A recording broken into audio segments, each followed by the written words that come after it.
दोस्तों, आप कल्पना करो कि भारत के लिए जो अभी वर्तमान समय में क्या मुद्दा होना चाहिए कि गरीबी, बेरोजगारी, महंगाई। आप ये सब मुद्दे से हटकर सरकार अक्सर आप देखोगे तो आज का जो मुद्दा है फिलहाल का, कि कोई धर्म के लिए लड़ रहा है तो कोई है अपने वर्ग के लिए लड़ रहा है, कोई अधिकार के लिए लड़ रहा है। क्या भारत का संविधान इसी चीज़ के लिए लड़ाने की बात करता है? क्योंकि जब आप जानोगे जिस संविधान में सारा चीज़ डिसाइड है कि हमारे नागरिक के क्या अधिकार होंगे, क्या कर्तव्य होंगे, फिर भी ये सरकार हम सबको आपसी मैटर में उलझा के रखना चाहती है। इसका एक वजह है कि सरकार अपनी नाकामियों को छुपा के रखना चाहती है। अगर आप सरकार की नाकामियों को आप जब समझ लोगे तो सरकार से सीधा सवाल करोगे, और सरकार के पास तो इसका जवाब है नहीं, तो सरकार अक्सर सवाल से बचने के लिए आपको ही दबा देती है, यानी कि आपको ऐसे मुद्दे में झोंक देती है जिससे आपका ध्यान जो है डाइवर्ट हो जाता है। आप असल मुद्दों से भटक कर आप अपने धर्म में, वर्ग में, स्टूडेंट में, मानो ऐसे मुद्दे में आपको झोंक दिया जाता है जिससे आपका विकास से जुड़ा हुआ नहीं है। क्योंकि ये सरकार बिल्कुल सोचती है कि लोग मूर्ख बने रहे और हमारा सत्ता चलता रहे। और शायद ये लगता है कि ये सरकार सही होती तो सरकार आज मीडिया में आती, कॉन्फ्रेंस करती। आज के जो मौजूदा प्राइम मिनिस्टर हैं वो कभी भी देखते होंगे कि प्रेस कॉन्फ्रेंस नहीं किए हैं। लेकिन आप पिछले देखो कि अटल बिहारी वाजपेयी भी बीजेपी सरकार से आते थे, लेकिन वो कई बार प्रेस कॉन्फ्रेंस भी करते थे। लेकिन ये मोदी जी को आप ले लीजिए, ये आज तक कोई प्रेस कॉन्फ्रेंस नहीं किए। क्योंकि क्या यही नेता है? क्योंकि अगर मीडिया को सवाल पूछने का मौका नहीं मिले तो आखिर मीडिया ही जनता की तरफ से सवाल पूछती है सरकार से। लेकिन अगर कुछ मीडिया को मौका मिलता है तो अक्सर आप देखोगे कि जनता का सवाल नहीं पूछती है। मोदी जी कैसे आम खाते हैं ये पूछते हैं, मोदी जी कितने घंटे सोते हैं ये पूछ लेते हैं, उसके बाद मोदी जी हिंदू मुसलमान से नफरत करते हैं या नहीं करते हैं ये पूछते हैं। क्या मीडिया का काम आज ये बच गया है भारत में? तो सोचिएगा, ये हमारा देश का दुर्भाग्य है। क्योंकि अक्सर बताया गया है कि मीडिया जो होता है लोकतंत्र का चौथा स्तंभ होता है। तो बड़ी शर्म की बात है कि हमारा वर्ल्ड प्रेस फ्रीडम इंडेक्स में आप जब देखोगे तो भारत का जो छवि है वो शायद 150 से निचले पैदान पर है। आप एक सोच के देखिएगा कि 180 देशों के समूह में भारत अगर 150 से नीचे गया है तो ये सबसे बड़ा सवाल है। और भारत से सवाल है, भारत की सत्ता से सवाल है कि आखिर यहाँ की जो मीडिया है उसको फ्रीडम क्यों नहीं दिया गया है। जब आपको फ्रीडम से सवाल नहीं पूछेगा तो आखिर आप जवाब नहीं दोगे तो आखिर जनता को कैसे पता चलेगा कि जनता के हित में आप क्या काम किए हो? क्योंकि सरकार तो कोई भी सरकार आती है, केंद्र हो या राज्य हो, वो हमेशा से ये दावा करती है कि मैंने काम किया है। लेकिन जनता को एक्चुअल जो फील्ड है वहाँ पे तो काम का विकास दिखना चाहिए, लेकिन यहाँ एक्चुअल में काम का विकास नहीं दिख पा रहा है। क्योंकि पिछले साल की जब आप रिपोर्ट्स देखोगे तो पिछले साल की रिपोर्ट्स में ये चीज़ साफ हो गई है कि अगर भारत में 140 करोड़ आबादी है, जिसमें आप इतना सा मानो कि 85 करोड़ ऐसे लोग हैं जहाँ पे पीडीएस का लाभ लेते हैं। यानी सोचना, नेशनल फूड सिक्योरिटी एक्ट के थ्रू वो अनाज लेते हैं और उनका एक जीवन यापन होता है।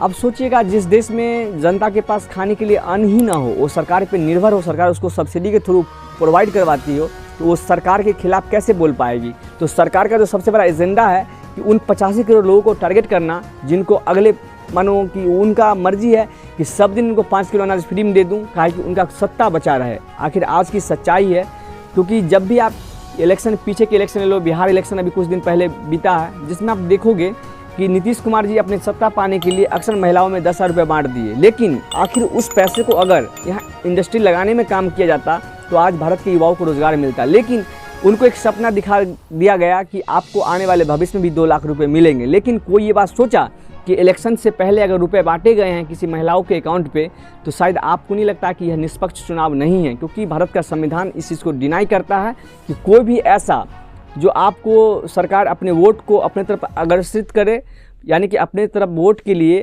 सरकार अक्सर आप देखते होंगे कि बिहार इलेक्शन में 10-10 हज़ार रुपये महिलाओं के अकाउंट में भेजे गए कि सरकार लुभा के चाहे जैसे भी वोट पाल ले। तो सोचिएगा, तो ऐसे एजेंडे चलते हैं भारत में। क्योंकि आज महंगाई, बेरोजगारी, ये सब की कोई बात नहीं करता, क्योंकि इससे कुछ तो होने वाला है नहीं, उसको मालूम है। क्योंकि आज की लोग जो है वो आप सुने होंगे ना कि चश्मा लगा लिए हैं, और वो ऐसा चश्मा जिसमें आप जानते होंगे अंधभक्त का चश्मा है। क्योंकि आज बीजेपी का जो सपोर्टर है शायद वो भूल गए हैं कि ये सरकार शायद बेलगाम हो गई है। यानी कि क्या धमकाना चाहते हो भाई? संसद का कानून है, सबको स्वीकार करना पड़ेगा।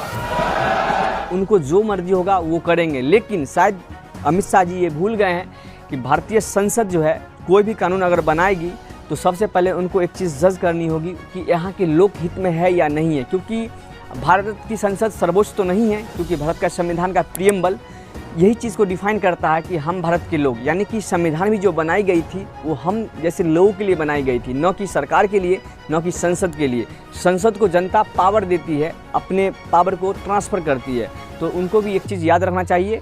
आखिर आज की जनता क्यों पता नहीं 5 साल पर एक पावर बैंक बन के रह गई है, जो अक्सर नेता आते हैं 5 साल में अपना पावर चार्ज कर लेते हैं, फिर वापस चले जाते हैं, फिर जनता को वापस लौट के नहीं आते हैं देखने के लिए कि जनता का क्या स्थिति है वर्तमान समय में।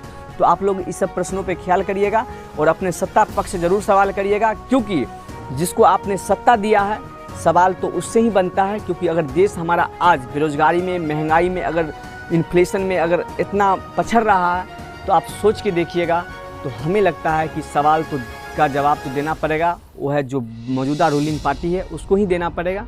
तो आप ज़रूर पूछिएगा, कमेंट बॉक्स में अपना सवाल ज़रूर टाइप करिएगा और बताइएगा कि अगली वीडियो किस टॉपिक पे बनाया जाए। मुझे दीजिए इजाज़त, क्योंकि अनफिल्टर्ड भारत लाता है ऐसे ही कहानी जो आपके दिमाग को खोल दे। क्योंकि अक्सर जब आप सरकार से सवाल पूछोगे तो आपका ही देश मजबूत होगा और आपको सारे चीज़ प्रोवाइड करवाई जाएगी। क्योंकि आप देखोगे दुनिया का एग्जाम्पल है, क्योंकि देश की जनता जब जागरूक होती है तो देश ऑटोमेटिक ग्रोथ की तरफ बढ़ता है। तो मिलते हैं।